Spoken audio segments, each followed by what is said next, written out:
You won't believe what happened to me yesterday. We all gathered in the lawyer's office, my siblings and I, waiting for my father's will to be read. I thought I knew what to expect. I thought I'd at least get a piece of what was ours. But when the lawyer started reading, my world shattered. Every single thing, the house, the bank accounts, the family heirlooms, was handed over to my brothers and sisters. And me? I was left with absolutely nothing. No money, no possessions, no explanation, just cold silence. The kind of silence that feels like being erased, like I never existed in the family's plans. The will was written years ago, before Dad got sick. He made the choice, and somehow I wasn't part of it. At that moment, I wasn't just left out, I was cut out. How do you move on when the people you grew up with decide you don't deserve a future with them? When the people who should love you most leave you with nothing but questions? If you think this is the end of the story, you're wrong. Because what happened next? It changed everything. If you're going through something like this right now, drop a 1 in the comments, I want to know. I'm not the only one feeling this way.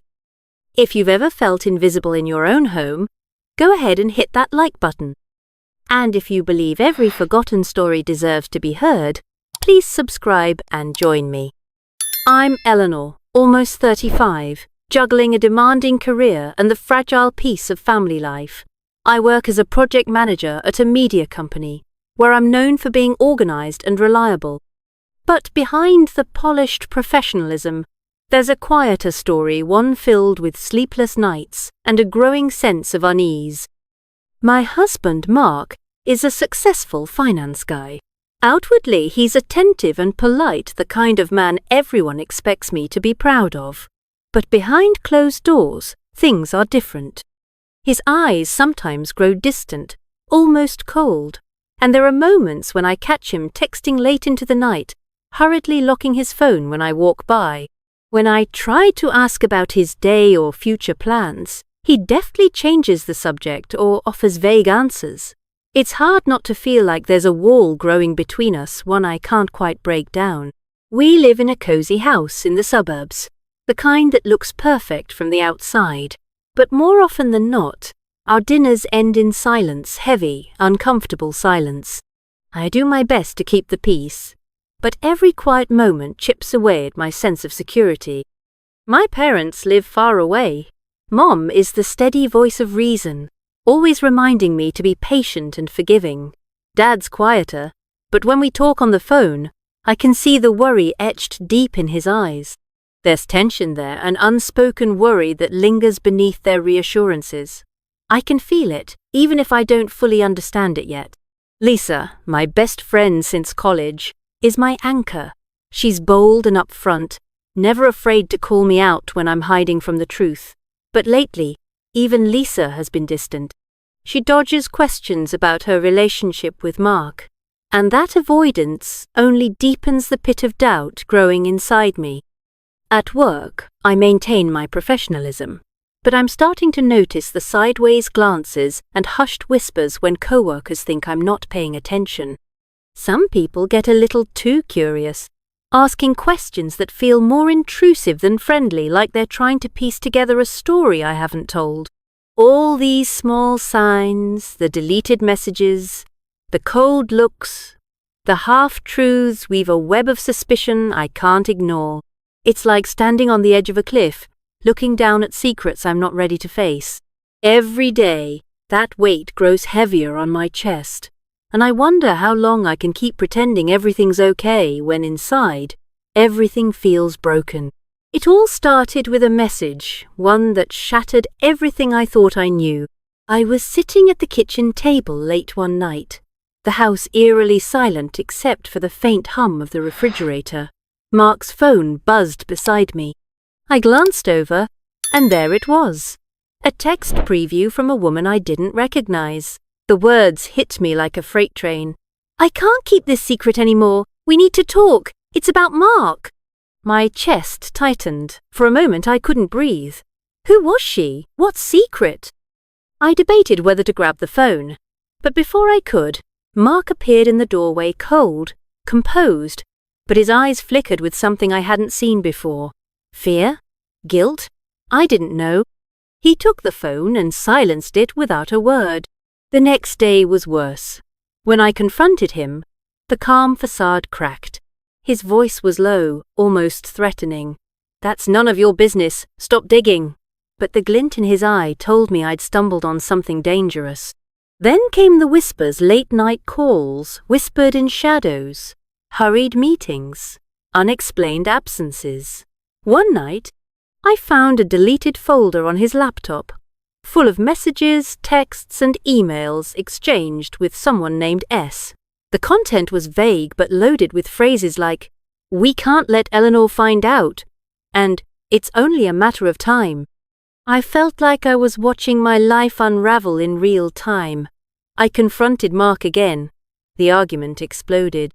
Doors slammed, voices cracked, and for the first time he shouted, "You're paranoid!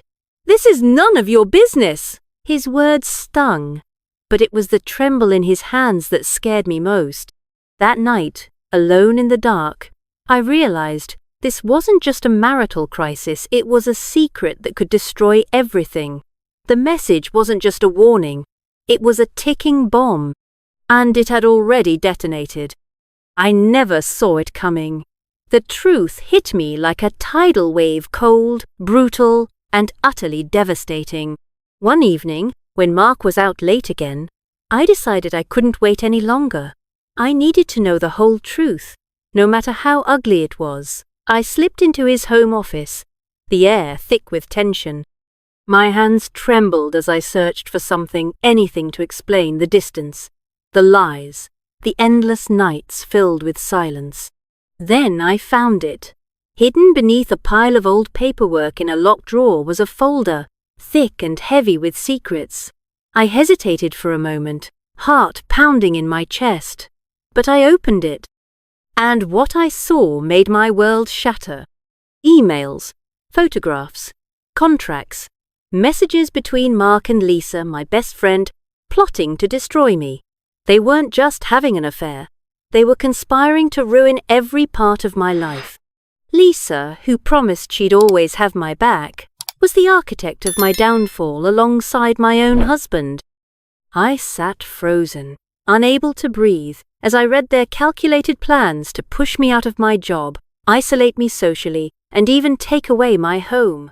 The cruelty was beyond anything I could have imagined.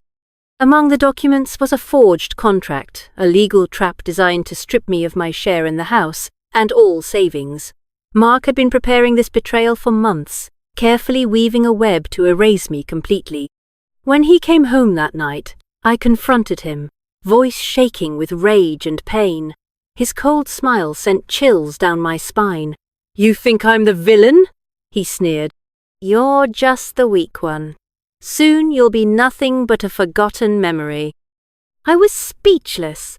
The man I once loved was now a stranger, a monster who didn't even hide his contempt. I felt utterly powerless. How do you fight back when the people closest to you, your spouse, your best friend, are the ones tearing you apart? When trust is weaponized and love turned into poison? That night, sitting alone in the darkness, I realized I was truly alone.